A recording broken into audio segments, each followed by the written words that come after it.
ಮೊದಲಿಗೆ first focus ಸುದ್ದಿಯ ಮುಖ್ಯಾಂಶಗಳು. ಡಿಜಿಪಿ ರಾಸಲೀಲೆ ವಿಡಿಯೋ ವೈರಲ್ ಕೇಸ್.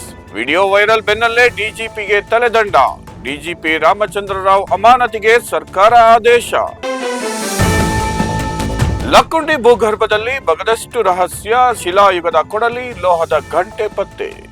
ಲಕ್ಕುಂಡಿ ಮೇಲೆ ನೆಟ್ಟಿದೆ ಸರ್ಕಾರ ಹದ್ದಿನ ಕಣ್ಣು. ಬಿಜೆಪಿ ಟೀಕೆ ಬೆನ್ನಲ್ಲೇ ದಾವೋಸ್ಗೆ ಡಿಕೆಶಿ. ಇಂದು ದಾವೋಸ್ಗೆ ತೆರಳಲಿರುವ ಡಿಕೆ ಶಿವಕುಮಾರ್, ವಿಶ್ವ ಆರ್ಥಿಕ ಶೃಂಗಸಭೆಯಲ್ಲಿ ಭಾಗಿಯಾಗಲಿರೋ ಡಿಕೆಶಿ. ವಿರೋಧ ಪಕ್ಷಗಳ ಟೀಕೆ ಬೆನ್ನಲ್ಲೇ ದಾವೋಸ್ಗೆ ಡಿಸಿಎಂ. ದಾಖಲೆ ಬಜೆಟ್ ಮಂಡನೆಗೆ ಸಿಎಂ ಭರದ ಸಿದ್ಧತೆ. ಇಂದಿನಿಂದ ಬಜೆಟ್ ಪೂರ್ವಭಾವಿ ಸಭೆ. ದಾಖಲೆಯ 17ನೇ ಬಜೆಟ್ಗೆ ಸಿದ್ದರಾಮಯ್ಯ ಟೆಂಪಲ್ ರನ್. ಬೆಳ್ಳಂಬೆಳಗ್ಗೆ ಭೀಕರ ಅಪಘಾತ. ಟ್ರಕ್ಗೆ ಖಾಸಗಿ ಸ್ಲೀಪರ್ ಬಸ್ ಡಿಕ್ಕಿ. 11 ಜನರಿಗೆ ಗಾಯ, 2 ಸ್ಥಿತಿ ಗಂಭೀರ. ಕ್ರಿಕೆಟ್ ವಿಚಾರಕ್ಕೆ ಘರ್ಷಣೆ, 2 ಸ್ಥಿತಿ ಗಂಭೀರ. ಹಾಡಹಗಲೇ ಮಚ್ಚು ಲಾಂಗ್ ಹಿಡಿದು ಬಡಿದಾಟ. ಮೈಸೂರಿನ ಉದಯಗಿರಿ ಪೊಲೀಸ್ ಠಾಣೆಯಲ್ಲಿ ಪ್ರಕರಣ ದಾಖಲು. ಇದೀಗ ವಾರ್ತೆಗಳ ವಿವರಗಳು. ಡಿಜಿಪಿ ರಾಮಚಂದ್ರ ರಾವ್ ಅಮಾನತಿಗೆ ಸರ್ಕಾರ ಆದೇಶ. ಮಹಿಳೆಯರೊಂದಿಗಿನ ರಾಸಲೀಲೆ ವಿಡಿಯೋ ವೈರಲ್ ಬೆನ್ನಲ್ಲೇ ಡಿಜಿಪಿ ಡಾಕ್ಟರ್ ರಾಮಚಂದ್ರ ರಾವ್ ಅಮಾನತಿಗೆ ಸರ್ಕಾರದಿಂದ ಆದೇಶ ಹೊರಡಿಸಲಾಗಿದೆ. ಸದ್ಯ ಡಿಜಿಪಿ ಅಜ್ಞಾತ ಸ್ಥಳಕ್ಕೆ ತೆರಳಿದ್ದಾರೆ. 10 ದಿನ ರಜೆ ಹಾಕಿರುವ ರಾಮಚಂದ್ರ ರಾವ್ ಕಾನೂನಾತ್ಮಕ ಹೋರಾಟದ ಕುರಿತು ರಹಸ್ಯ ಸ್ಥಳದಲ್ಲಿ ವಕೀಲರ ತಂಡದ ಜೊತೆ ಚರ್ಚಿಸಲಿದ್ದಾರೆ. ಮತ್ತೊಂದೆಡೆ ಈ ಘಟನೆಯನ್ನ ಗಂಭೀರವಾಗಿ ಪರಿಗಣಿಸಿರುವ ರಾಜ್ಯ ಸರ್ಕಾರ ಅಮಾನತಿಗೆ ಆದೇಶ ಹೊರಡಿಸಿದೆ. ರಾಮಚಂದ್ರ ರಾವ್ ಸಮವಸ್ತ್ರದಲ್ಲಿರುವಾಗಲೇ ತಮ್ಮ ಕಚೇರಿಯ ಒಳಗಡೆಯೇ ಮಹಿಳೆಯನ್ನ ತಬ್ಬಿಕೊಂಡಿರುವ ವಿಡಿಯೋ ಈಗ ವೈರಲ್ ಆಗಿದ್ದು, ಇದು 1 ವರ್ಷದ ಹಿಂದೆ ಸೆರೆಯಾಗಿದ್ದ ವಿಡಿಯೋ ಎನ್ನಲಾಗಿದೆ. ಸಿಎಂ ಸಿದ್ದರಾಮಯ್ಯ ಪ್ರತಿಕ್ರಿಯೆ ನೀಡಿ ಈ ಬಗ್ಗೆ ಸರ್ಕಾರ ಸರಿಯಾದ ತೀರ್ಮಾನ ತೆಗೆದುಕೊಂಡಿದೆ ಅಂತ ತಿಳಿಸಿದ್ರು. ಐತಿಹಾಸಿಕ ದೇವಾಲಯಗಳ ಲಕ್ಕುಂಡಿ ಗ್ರಾಮದಲ್ಲಿ ಬಗೆದಷ್ಟು ರಹಸ್ಯ ಬಯಲಾಗ್ತಿದೆ. ಅಲ್ಲಿ ನಿಧಿ ಸಿಕ್ಕಿದ್ದೇ ತಡ. ಇಡೀ ರಾಜ್ಯದ ಕಣ್ಣು ಲಕ್ಕುಂಡಿ ಮೇಲೆ ನೆಟ್ಟಿದೆ. ಅದೇ ನೆಲದಲ್ಲಿ ಸರ್ಕಾರದಿಂದಲೇ ಉತ್ಖನನ ಆರಂಭವಾಗಿದ್ದು 4ನೇ ದಿನವೂ ಐತಿಹಾಸಿಕ ವಸ್ತುಗಳು ಪತ್ತೆಯಾಗಿವೆ. ಚಿನ್ನ, ಪಂಚನೀಲ, ಗಾಣಿಗನೀಲ, ಇಂದ್ರನೀಲ, ನೀಲದ ಹರಳುಗಳು, ಜಂಬನೀಲ, ಚಿನ್ನ, ಸ್ಫಟಿಕ, ನಾಣ್ಯಗಳು ಸಿಕ್ಕಿವೆ.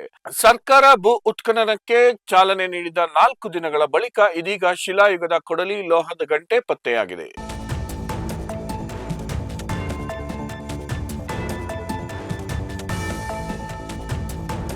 ಬಿಜೆಪಿ ಟೀಕೆ ಬೆನ್ನಲ್ಲೇ ದಾವೋಸ್ಗೆ ಡಿಕೆಶಿ. ವಿಶ್ವ ಆರ್ಥಿಕ ಶೃಂಗಸಭೆ ನಡೆಯುತ್ತಿರುವ ದಾವೋಸ್ಗೆ ತಮ್ಮ ಅಧಿಕೃತ ಪ್ರವಾಸವನ್ನ ರದ್ದುಗೊಳಿಸಿದ ಕೆಲವು ದಿನಗಳ ನಂತರ ಇದೀಗ ಡಿಸಿಎಂ ಡಿಕೆ ಶಿವಕುಮಾರ್ ಇಂದು ಈ ಕಾರ್ಯಕ್ರಮದಲ್ಲಿ ಭಾಗವಹಿಸುವುದಾಗಿ ತಿಳಿಸಿದ್ದಾರೆ. ಇಂದು ಡಿಕೆ ಶಿವಕುಮಾರ್ ದಾವೋಸ್ಗೆ ತೆರಳಲಿದ್ದಾರೆ. ಹೈಕಮಾಂಡ್ ನನಗೆ ಅನುಮತಿ ನೀಡಿದೆ. ಸಿಎಂ ಕೂಡ ಅಲ್ಲಿಗೆ ಹೋಗಲು ಕೇಳಿಕೊಂಡಿದ್ದಾರೆ. ನಾನು ದಾವೋಸ್ ಶೃಂಗಸಭೆಯಲ್ಲಿ ಭಾಗವಹಿಸಬೇಕೆಂದು ನನಗೆ ಕರೆಗಳು ಬರುತ್ತಿವೆ. ಆದ್ದರಿಂದ ನಾನು ಅಲ್ಲಿಗೆ ಹೋಗುವುದನ್ನ ಒಂದು ಉದ್ದೇಶವಾಗಿಟ್ಟುಕೊಂಡಿದ್ದೇನೆ. ನನ್ನ ವಿರೋಧ ಪಕ್ಷದ ಸ್ನೇಹಿತರು ಸಹ ನನಗೆ ಸಲಹೆ ನೀಡುತ್ತಿದ್ದಾರೆ. ಕೆಲವೊಮ್ಮೆ ನಾವು ವಿರೋಧ ಪಕ್ಷದ ನಾಯಕರ ಸಲಹೆಯನ್ನ ತೆಗೆದುಕೊಳ್ಳಬೇಕಾಗುತ್ತದೆ.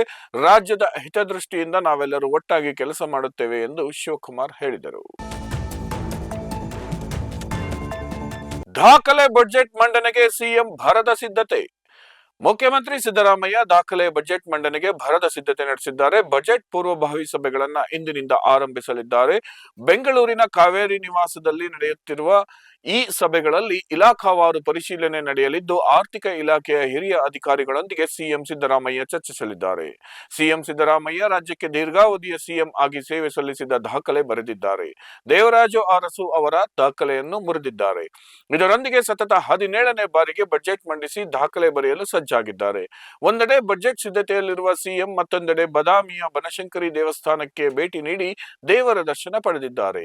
2ನೇ ಬಾರಿ ಮುಖ್ಯಮಂತ್ರಿ ಆದ ಬಳಿಕ ಇದು ಅವರ ಮೊದಲ ದೇಗುಲ ಭೇಟಿಯಾಗಿದೆ. ಸಿಎಂಗೆ ರಾಜಕೀಯ ಪುನರ್ಜನ್ಮ ನೀಡಿದ ಕ್ಷೇತ್ರವೆಂದೇ ಪರಿಗಣಿಸಲಾಗಿರುವ ಈ ದೇವಾಲಯಕ್ಕೆ ಭೇಟಿ ನೀಡಿ ಹಣೆಗೆ ಕುಂಕುಮ ಹಚ್ಚಿಕೊಂಡು ದೇವರ ಬಳಿ ಪ್ರಾರ್ಥನೆ ಮಾಡಿದ್ದಾರೆ. 11 ಜನರಿಗೆ ಗಾಯ, ಇಬ್ಬರ ಸ್ಥಿತಿ ಗಂಭೀರ. ಬೆಳ್ಳಂಬೆಳಗ್ಗೆ ರಾಜ್ಯದಲ್ಲಿ ಭೀಕರ ಅಪಘಾತ ಸಂಭವಿಸಿದ್ದು, ಮಂತ್ರಾಲಯಕ್ಕೆ ತೆರಳುತ್ತಿದ್ದ ಖಾಸಗಿ ಬಸ್ ಒಂದು ಅಪಘಾತಕ್ಕೆ ಈಡಾಗಿದೆ. ಟ್ರಕ್ಕಿಗೆ ಖಾಸಗಿ ಸ್ಲೀಪರ್ ಬಸ್ ಡಿಕ್ಕಿ ಹೊಡೆದಿದೆ. ಚಿಕ್ಕಬಳ್ಳಾಪುರದ ಅಗಲಗುರ್ಕಿ ಗ್ರಾಮದ ಬಳಿ ಈ ಒಂದು ಭೀಕರ ಅಪಘಾತ ಸಂಭವಿಸಿದ್ದು, 11 ಪ್ರಯಾಣಿಕರಿಗೆ ಗಂಭೀರವಾದ ಗಾಯಗಳಾಗಿವೆ. ಬಸ್ ಒಳಗೆ ಸಿಲುಕಿದ್ದ ಶಿವಪ್ಪ ಎಂಬಾತನನ್ನು ತಕ್ಷಣ ರಕ್ಷಿಸಲಾಗಿದೆ. ಬಸ್ ಕ್ಲೀನರ್ ಸೇರಿದಂತೆ ಇಬ್ಬರಿಗೆ ಗಂಭೀರವಾದ ಗಾಯಗಳಾಗಿದ್ದು, ಗಾಯಾಳುಗಳನ್ನು ಚಿಕ್ಕಬಳ್ಳಾಪುರ ಸರ್ಕಾರಿ ಆಸ್ಪತ್ರೆಗೆ ದಾಖಲಿಸಲಾಗಿದೆ. ಮೈಸೂರಿನಿಂದ ಮಂತ್ರಾಲಯಕ್ಕೆ ಬಸ್ ತೆರಳುತ್ತಿತ್ತು. ಸುಗಮ ಸಂಸ್ಥೆಯ ಬಸ್ ಅಪಘಾತ ಆಗಿದ್ದು, ಸ್ಥಳಕ್ಕೆ ಚಿಕ್ಕಬಳ್ಳಾಪುರ ಎಸ್ಪಿ ಭೇಟಿ ನೀಡಿ ಪರಿಶೀಲನೆ ನಡೆಸುತ್ತಿದ್ದಾರೆ. ಕ್ರಿಕೆಟ್ ವಿಚಾರಕ್ಕೆ ಘರ್ಷಣೆ, ಇಬ್ಬರ ಸ್ಥಿತಿ ಗಂಭೀರ. ಕ್ರಿಕೆಟ್ ಆಡುವ ವೇಳೆ ಚೆಂಡು ಮನೆಯೊಳಕ್ಕೆ ಬಿದ್ದ ವಿಚಾರಕ್ಕೆ 2 ಗುಂಪುಗಳ ನಡುವೆ ಗಲಾಟೆಯಾಗಿ 3 ಗಾಯಗೊಂಡಿರುವ ಘಟನೆ ರಾಜೀವನಗರದಲ್ಲಿ ನಡೆದಿದೆ. ಮನೆಯ ನಿವಾಸಿ ಬಾಲಕನಿಗೆ ಗದರಿಸಿದ್ದೇ ಗಲಾಟೆಗೆ ಕಾರಣವಾಗಿದ್ದು, ಹಾಡು ಹಗಲೇ ಲಾಂಗ್ ಮತ್ತು ಮಚ್ಚುಗಳಂತಹ ಮಾರಕಾಸ್ತ್ರಗಳನ್ನು ಹಿಡಿದು ಸಾರ್ವಜನಿಕವಾಗಿ ಬಡಿದಾಡಿಕೊಂಡಿದ್ದಾರೆ. ಈ ಘರ್ಷಣೆಯಲ್ಲಿ 3 ಗಾಯಗೊಂಡಿದ್ದು, ಘಟನೆಗೆ ಸಂಬಂಧಿಸಿದ ವಿಡಿಯೋ ಸಾಮಾಜಿಕ ಜಾಲತಾಣಗಳಲ್ಲಿ ವೈರಲ್ ಆಗಿದೆ. ಉದಯಗಿರಿ ಪೊಲೀಸರು ಪ್ರಕರಣ ದಾಖಲಿಸಿಕೊಂಡು ಈವರೆಗೆ 6 ಮಂದಿಯನ್ನ ಬಂಧಿಸಿ ತನಿಖೆ ಚುರುಕುಗೊಳಿಸಿದ್ದಾರೆ. ಇದಾಗಿತ್ತು ಈ ಕ್ಷಣದ ನ್ಯೂಸ್ ಫಸ್ಟ್ ಫೋಕಸ್. ನೈಜ ಹಾಗೂ ತಾಜಾ ಸುದ್ದಿ, ಪ್ರಾಮಾಣಿಕ ವರದಿ, ನಿಷ್ಠುರ ವಿಶ್ಲೇಷಣೆಗಳಿಗಾಗಿ ಸದಾ ಗಮನಿಸಿ ಬಿಬಿ ನ್ಯೂಸ್ ಕನ್ನಡ. ಇದು ಕನ್ನಡಿಗರ ಪ್ರತಿಧ್ವನಿ.